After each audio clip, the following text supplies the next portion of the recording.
রিদি, বাবা টাটা চলে যাক। রিদি, দেখলে আর হবে না, বাবা এখন টাটা যাবে। টাটা, বাবা টাটা চলে যাবে। তুমি এখন টাটা যাবে তো?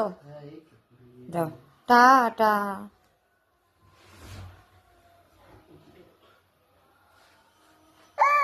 কি ওরম করলেও কিছু এখন করার নেই। হ্যাঁ, বাবা এখন টাটা যাবে। তুমি চলে যাও, টাটা চলে যাও। রিদ্ধির সাথে আর খেলা করতে হবে না।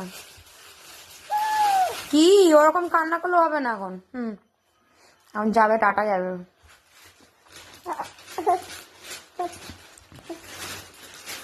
তুমি বাবাকে টাটা করে দাও, বলো বাবা টাটা বলে দাও।